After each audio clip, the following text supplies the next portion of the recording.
ಅದು ಒಳಗಡೆಯಿಂದನೇ ಬಂದಿತ್ತೇನು. ಬಹುಶಃ ನಮಗೆ ಕುತೂಹಲ ಆಗೋದು, ತಾವು ಹೇಳ್ತಿದ್ರು ಒಂದು ಪರದೆ, ಒಬ್ಬರೊಡನೆ ಮಾತನಾಡಬೇಕು ಅಂತಂದ್ರೆ ಒಂದು ಪರದೆ ಇದ್ದಂಥ ಸಂದರ್ಭದಲ್ಲಿ ಅವ್ರಿಗೆ ಜಗತ್ತಿನ ವಿಚಾರಗಳು ಅಂದರೆ ಅದು ಬದಲಾವಣೆ ಬೇಕು ಅನ್ನುವಂಥ ಆ ಚಿಂತನೆ ಹೇಗೆ ಮೂಡ್ತಿತ್ತು, ಎಲ್ಲಿಂದ ಅವ್ರಿಗೆ ಆ ಇನ್ಪುಟ್ ಸಿಗ್ತಾ ಇತ್ತು?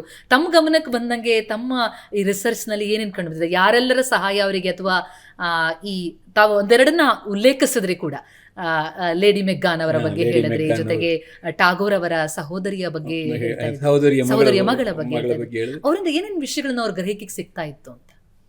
ಅವರಿಗೆ ಅಲ್ಲಿದ್ದಂಥ ಕೆಲವು ಆ ಕಾಲದ ಮೈಸೂರಿನ ಮತ್ತು ಪ್ರಜೆಗಳ ಅದೃಷ್ಟ ಕೂಡ, ಈಗ ತಾತಯ್ಯನಂಥವರು, ಅಂಬಿಲ್ ನರಸಿಂಹಯ್ಯಂಗಾರ್ತರದವರು, ಕೊನೆಗಂತೂ ಅವರ ತಮ್ಮ ಸ್ವತಃ ಕಾಂತರಾಜ ಅರಸರೇ ಅವರ ಪಿ ಆಗ್ತಾರೆ, ಅವರ ಆಪ್ತ ಕಾರ್ಯದರ್ಶಿ ಆಗ್ತಾರೆ. ಈ ಎಲ್ಲ ಕಾರಣದಿಂದ ಜೊತೆಗೆ ಅವರಿಗೆ ಅದು ಹೇಗೆ ಬಂತು, ತುಡಿತಾ ಜೊತೆಗೆ ಅವರಿಗೊಂದು ಅದೊಂದು ವಿಶೇಷವಾದ ಪ್ರತಿಭೆ ಇತ್ತು.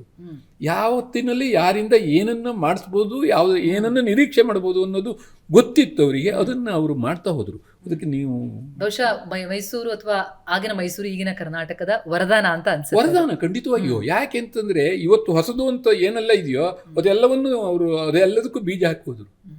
ನಿಮಗೆ ಅದೊಂದು ಈ ತೈವಾನ್ ಬಿದಿರಿನ ಬಗ್ಗೆ ಒಂದು ಹೇಳ್ತಾರೆ, ಅದು ಬೀಜ ಹುಟ್ಟುವಾಗ 5 ವರ್ಷ ತಗೊಳುತ್ತೆ ಅಂತ ಮೊಳಕೆ ಹೊಡೆಯೋದಕ್ಕೆ ಅಂತೇಳಿ. ಅದು ಆಮೇಲೆ one of the fastest growing ಇದು.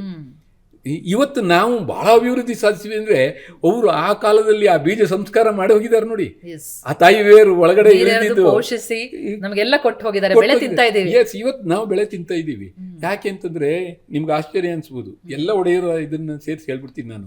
ನಮಗೆ ಸ್ವಾತಂತ್ರ್ಯ ಬರುವಾಗ ಬರೀ ವಿದ್ಯುತ್ತಿನ ನನ್ನ ಕ್ಷೇತ್ರ ಆಗಿದ್ರಿಂದ ನಾನು ಹೇಳ್ತೀನಿ, ಬರೀ ವಿದ್ಯುತ್ ಇದರಲ್ಲಿ ಇಡೀ ಭಾರತದ್ದು ಆವರೇಜು ವಾರ್ಷಿಕ ವಿದ್ಯುತ್ ಎಷ್ಟು ಯೂನಿಟ್ ಇದು ಮಾಡ್ತಿದ್ರು ಅಂದ್ರೆ 10.5 ಯೂನಿಟ್ ಇಲ್ಲ ಒಂದು ವರ್ಷಕ್ಕೆ. ಈಗ ಮನೆ ಮನೆಗೆ 200 ಯೂನಿಟ್ ಉಚಿತವಾಗಿದೆ.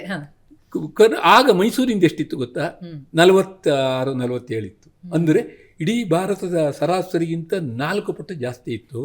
ಆ ಕಾಲದಲ್ಲಿ ಸ್ವಾತಂತ್ರ್ಯ ಬರುವ ಹೊತ್ತಿಗೆ ನಾವು ವಿದ್ಯುತ್ತಿನಲ್ಲಿ ಪಿಂಗಾಣಿ, ಇನ್ಸುಲೇಟರ್ ಅಂತ ಹೇಳ್ತೀವಿ, ಇನ್ಸುಲೇಟರ್ ಇರ್ಬೋದು, ಬಲ್ಬ್ ಇರ್ಬೋದು, ವೈರ್ ಇರ್ಬೋದು, ಟ್ರಾನ್ಸ್ಫಾರ್ಮರ್ ಅಷ್ಟನ್ನು ನಮ್ಮ ರಾಜ್ಯದಲ್ಲೇ ತಯಾರಿಸ್ತಿದ್ವಿ. ಸ್ವಾವಲಂಬನೆ ಅನ್ನೋದೇನಿದೆ ಇವತ್ತು, ಆ ಸ್ವಾವಲಂಬನೆ ಪೂರ್ತಿ ಸಾಧಿಸಿದ್ರು ಮೈಸೂರು. ನಿರ್ಭರತೆ ಅವತ್ತೇ ಇತ್ತು. ವಿದ್ಯುತ್ ಕ್ಷೇತ್ರದಲ್ಲಂತೂ 100ಕ್ಕೆ 100 ಇತ್ತು. ಅದಕ್ಕೆ ಹುಟ್ಟು ಹಾಕಿದ್ದು ಇವರೇ. ಅದನ್ನು ಹುಟ್ಟು ಹಾಕಿದ್ದು ಯಾರು? ಶಿವನ ಸಮುದ್ರದಲ್ಲಿ ಕಟ್ಟಿದ್ರು. ಶಿವನ ಸಮುದ್ರ ಅದರ ಬಗ್ಗೆ ಒಂದು ಮಾತು ಹೇಳ್ತೀನಿ. ಶಿವನ ಸಮುದ್ರ ನಡೆಯುವಾಗ ಏನಾಗ್ಬಿಡುತ್ತೆ, ಸ್ವಲ್ಪ ಜಂಪ್ ಆದಂಗೆ ಆಯ್ತೇನೋ ಇರಲಿ.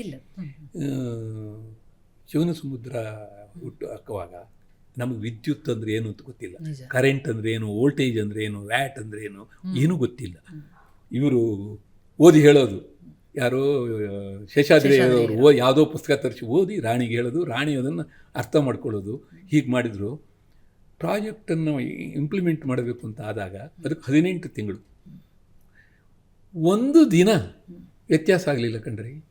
ಇವತ್ತು ಪ್ರಾಜೆಕ್ಟ್ ಯಾವತ್ತು ಮುಗಿಬೇಕು ಅಂತ ಮೊದಲನೇ ದಿನ ತೀರ್ಮಾನ ಆಯಿತು, ಅದೇ ದಿನಕ್ಕೆ ಮುಗೀತು. ಇವತ್ತು ಯಾವುದಾದ್ರೂ ಒಂದು ಉದಾಹರಣೆ ತೋರಿಸಿ ನೀವು, ನಮ್ದು ಯಾವುದಾದ್ರೂ ಯೋಜನೆ ಯಾವತ್ತು ಮುಗಿಯುತ್ತೆ ಅವತ್ತು ಮುಗಿಯುತ್ತೆ. ಒಂದು ಸಣ್ಣ ಉದಾಹರಣೆ ಅಂದರೆ ಗುಂಡಿ ಮುಚ್ಚೋದಕ್ಕೆ ಒಂದು ಟಾರ್ಗೆಟ್ ಕೊಟ್ಟರು ಅದನ್ನು ರೀಚ್ ಆಗಲ್ಲ ಅನ್ನುವಂಥ ಕಾಲದಲ್ಲಿ ಕೂರ್ದು ಈ ಸಂದರ್ಭದಲ್ಲಿ ಹೆಚ್ಚು ಕಡಿಮೆ ಅಷ್ಟು ಕಾಲ ಶೇಷಾದ್ರಿಯವರು ಒಂದ್ಸರಿ ಹುಷಾರಿಲ್ದೇನೆ ಇದಕ್ಕೆ ರಂಗೂನಿಗೆ ಹೋಗ್ತಾರೆ, ಇನ್ನೊಂದು ಕಡೆ ತಿರುನೆಲ್ವೇಲಿ ಜಿಲ್ಲೆಯ ಯಾವುದೋ ಒಂದು ಆರೋಗ್ಯಧಾಮಕ್ಕೆ ಹೋಗ್ತಾರೆ. ಅವರು ಇರಲ್ಲ. ಒಬ್ಬಳು ಹೆಣ್ಣುಮಗಳು, ಗೊತ್ತಿಲ್ಲದೆ ಇರೋ ಕೆಲಸ, ಎಲ್ಲೋ ಕಡಿಮೆ ಆಳದಲ್ಲಿ ಮಾಡಬೇಕು. ವಿದ್ಯುತ್ ಅಂದರೆ ಏನು, ಅದರಿಂದ ಹೇಗೆ ಬರುತ್ತೆ ಏನೂ ಗೊತ್ತಿಲ್ಲ.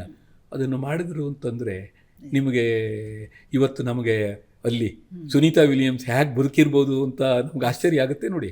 ನಮ್ಗೆ ಅವತ್ತು ಒಬ್ಬರು ಹೇಗೆ ಈ 18 ತಿಂಗಳನ್ನು ಕಳೆದ್ರು ಅನ್ನೋದು ಅಷ್ಟೇ ಆಶ್ಚರ್ಯ ಆಗುತ್ತೆ ನನಗದನ್ನು ಓದಿದಾಗ.